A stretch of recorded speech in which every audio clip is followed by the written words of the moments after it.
E nós sabemos que o planejamento tributário ele consiste sim sobre o uso de uma série de técnicas que são ali previstas na legislação brasileira com o objetivo de reduzir a carga tributária e, de igual modo, evitar equívocos que venham ali a caracterizar algum ilícito fiscal. E para isso, pessoal, nós vamos conversar no vídeo de hoje sobre os benefícios do planejamento tributário para clínicas médicas. É um prazer estar aqui com você, meu nome é Natália Lisboa, sou advogada tributarista. E vamos conversar então, pessoal, sobre o quão válido é a perspectiva que eu tenho do planejamento tributário, desde que eu consiga unir a eficácia que ela me traz, tá? Dentro da gestão tributária, dentro da minha gestão de impostos, taxas, contribuições de melhorias e por aí vai. Qualquer tributo que eu esteja lidando dentro do meu negócio, que a depender do meu segmento, ele vai se diferenciar de um para o outro. Mas hoje eu quero trazer a perspectiva única e especialíssima do que a gente entende sobre clínicas médicas. Que, muito se sabe, a clínica médica, para quem não se sabe, para quem não tem esse conhecimento ainda, está bebendo diretamente da fonte, nesse nosso projeto Direto da Fonte. Então entenda, quando a gente está falando dentro dos regimes tributários, hora simples nacional, lucro presumido e lucro real, a gente tem uma novidade muitíssimo... Novidade? Para alguns e para outros nem tanto, sobre a possível equiparação hospitalar dentro para clínicas médicas. Então, vai depender também do segmento que a clínica médica ela vem operar e mais do que isso, eu preciso igualar exatamente, encaixar na necessidade que ora a Anvisa necessita, ora também os pareceres ali da Receita Federal, eles vêm para conseguir exatamente validar o que é necessário ou não dentro desses benefícios da parte da tributação. Porque nós sabemos que grande parte de planejamentos tributários, eles ao longo do tempo não foram realizados, felizmente ou infelizmente, da melhor maneira possível, infelizmente aos meus olhos. E no mais, nós sabemos que temos essa perspectiva aí interessantíssima e com muitos ganhos. Tá? Então, quando a gente trata ali dentro do regime tributário, a gente sabe que no lucro presumido, a base de cálculo, para se calcular dentro do lucro presumido, a base de cálculo adotada pela tributação é justamente sobre o percentual sobre a receita. De forma distinta que eu tenho ali sobre o meu faturamento, no sentido de ganhos, quando eu estou dentro do Simples Nacional e mais ainda dentro do meu lucro bruto, Quando eu estou conversando, para se chegar nesse lucro bruto, eu tenho uma caminhada, uma jornada muito ali precisa e clara. E que vai demandar também muitíssimas obrigações acessórias.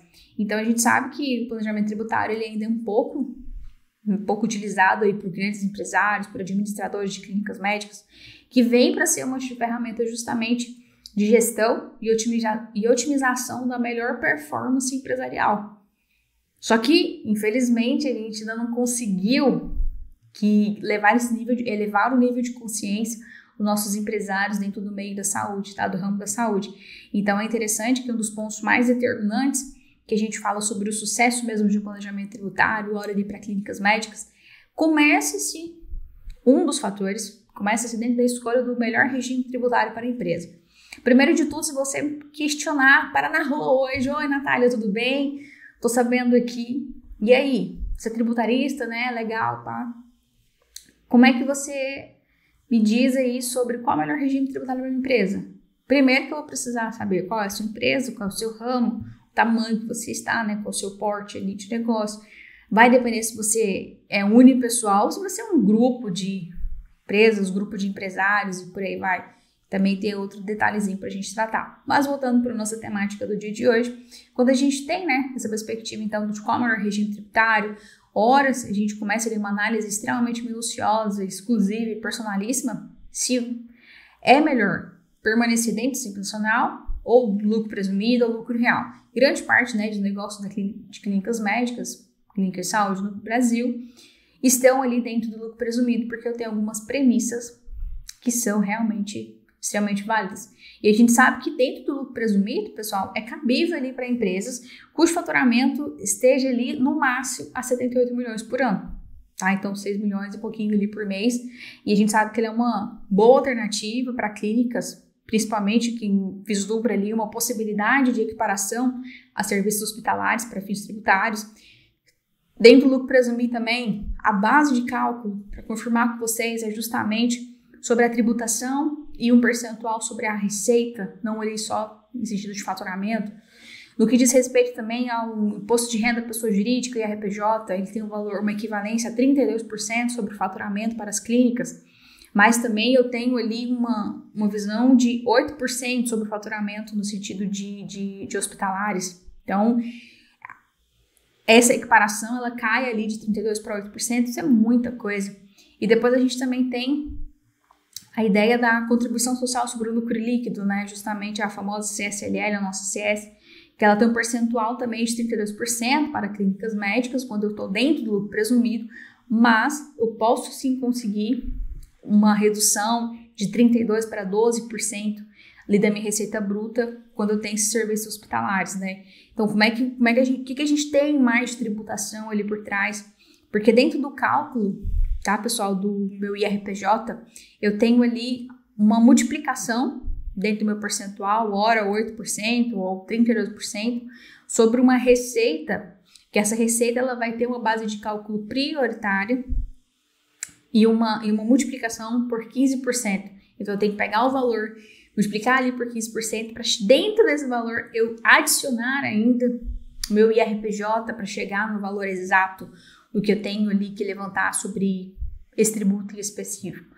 Então, eu também tenho, por exemplo, dentro da minha CSLL, no caso, que tem um percentual ali de mais ou menos 12% ou 32%, que eu posso equacionar esse montante também sobre a receita de 9%. E aí eu começo a perceber o quanto a minha tributação é extremamente assim alta, né? O que a gente pode fazer para cada vez mais termos ali e atingirmos também excelentes benefícios dentro do mercado, mas de uma forma extremamente minuciosa, porque se eu também tento, né, me valer dessa possibilidade e no fundo não tenho todas as condições, todas as exigências de forma muito criteriosa ali para a clínica, para o meu negócio, enfim, para o negócio do cliente, aí eu vou estar, infelizmente, causando uma evasão fiscal. Ou seja, eu infelizmente, né, acabei selecionando uma possibilidade que não foi benéfica para o negócio e estou levando o negócio ali para o fundo do poço, literalmente. Então, assim, muito cuidado com o que a gente está prometendo, com os planejamentos tributários que a gente realiza no dia a dia, muitos cuidados para entender efetivamente se faz sentido para determinadas clínicas médicas e de quaisquer ramos, desde que eu consiga respeitar as exigências, ora da legislação, ora da minha tributação, juntamente da Receita Federal, do que eu tenho dos meus TRFs, do que eu tenho da minha justiça, dos meus precedentes, tá? Muitíssima atenção da localidade também que você se encontra, do pedido que a gente tem de demandas judiciais e por aí vai.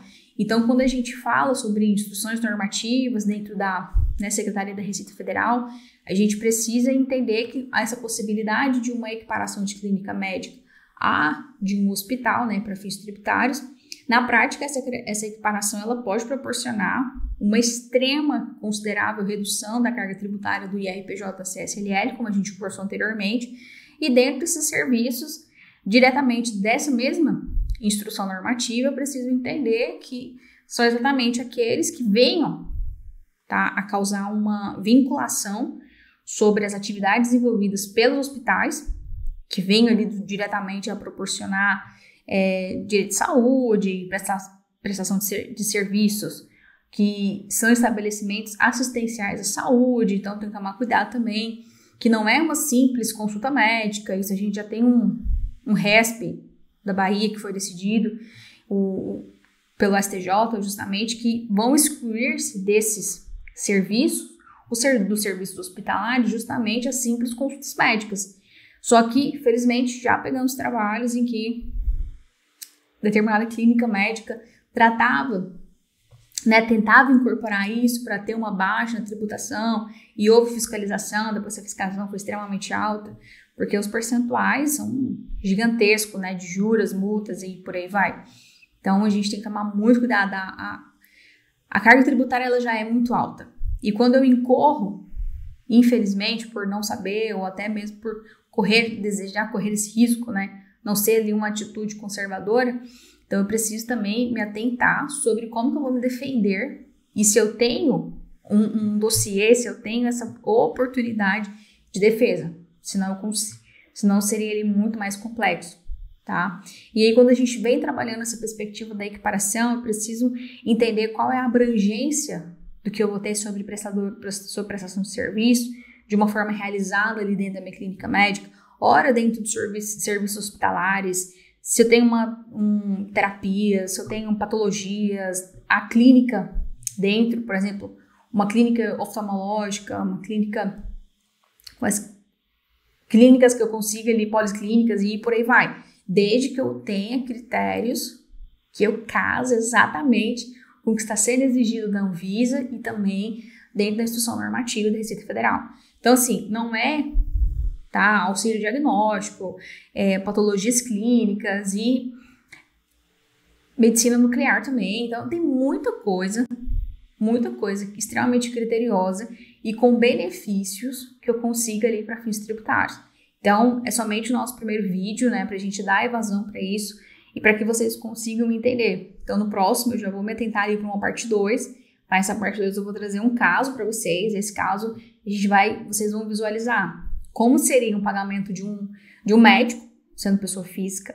Depois, esse médico ali, ele foi, né, crescendo, teve ali sua clínica médica, atendeu consultórios, enfim, e a minha tributação.